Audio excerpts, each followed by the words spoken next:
Okay, so our first story today is he left a note on the table, then disappeared with £80,000. Dear Aunt Jay, I came home to a handwritten note from Tony, and just like that, he was gone. I came home one afternoon and found a note on the kitchen table. It was in Tony's handwriting, neat like always. It said, I can't do this anymore. It's over. I'm sorry. I ran upstairs. His clothes and everything belonging to him was gone. The car, gone.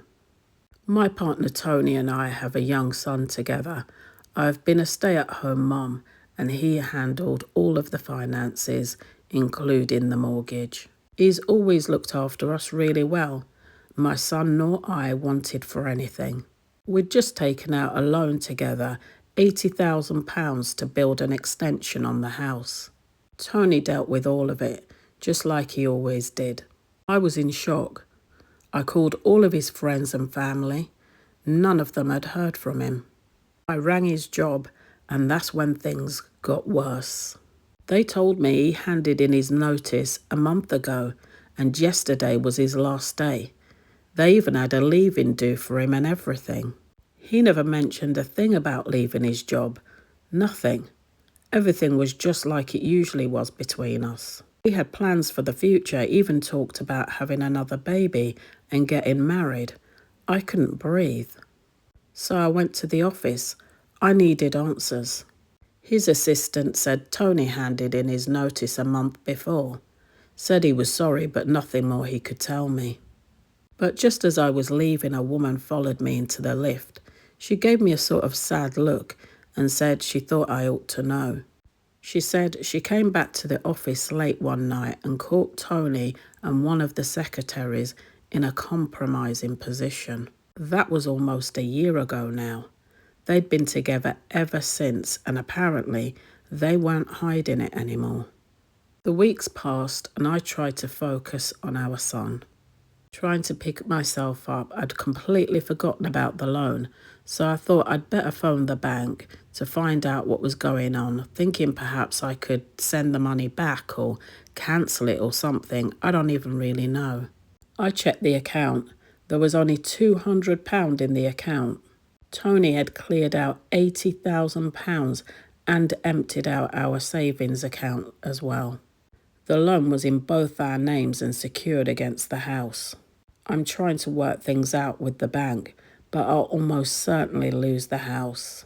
I'm on the hook for all of it. The bank only cares about getting their money back. They couldn't care less that Tony's the one who actually ended up with all of the money. I haven't heard a peep out of Tony's family since. It's as if they've disappeared as well. Then a few weeks ago I bumped into Tony's mum in town. She acted as if nothing had happened and asked how we were cheerfully. She casually said Tony had gotten married now and how beautiful the wedding was. She told me he and his new wife are living abroad now, and apparently the rest of the family visit them regularly. She refused to tell me where. Oh, this is terrible. I know you'll be questioning everything and wondering how you didn't see this coming, but don't do that to yourself. You were looking forward and building a future, not looking over your shoulder, and that's nothing to be ashamed of. The bank will do what they do. You keep doing what you've always done, sorting things out and holding things together. No, it's not fair, but you'll get through it. And you will get through it.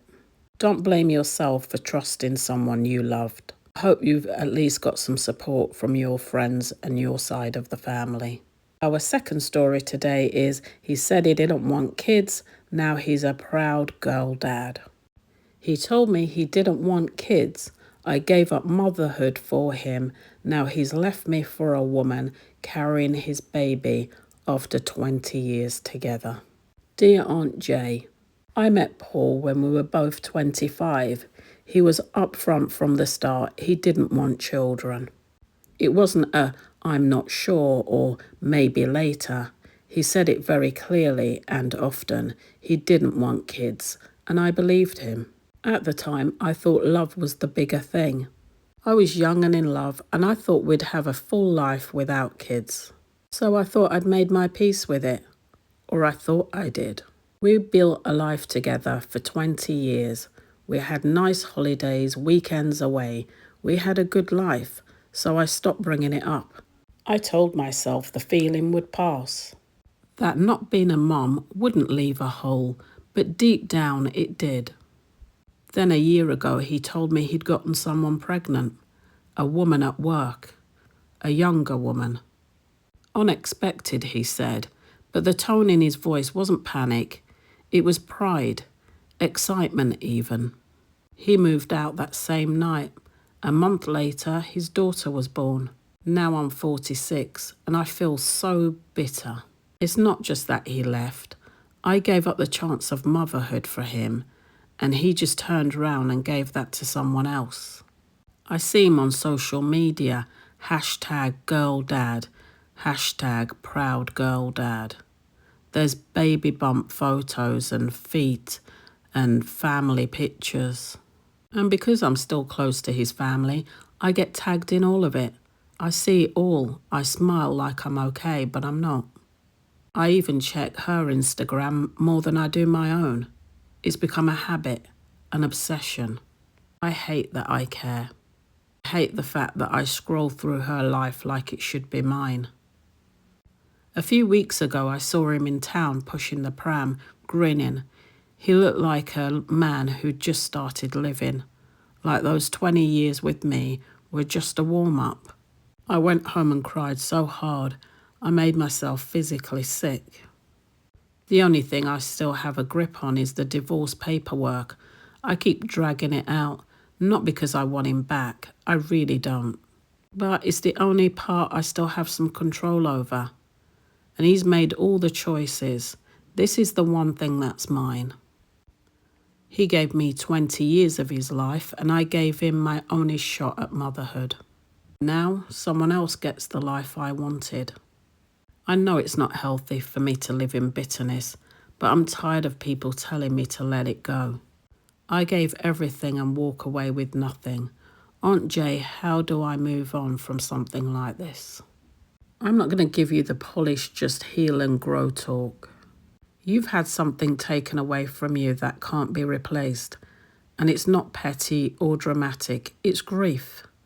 You've mourned the idea of not having children when you were 25, and then you've had to mourn it all over again, but this time with your face pressed up against the glass watching someone else live what could have been your life. There shouldn't be any rush to forgive or no rush to be the bigger person. You believed him when he said he didn't want children. Now he's grinning with a pram like those years meant nothing. I know that must be really painful. But here's what you've got to remember. Your worth isn't in whether or not you have a child. It wasn't in being chosen or being left.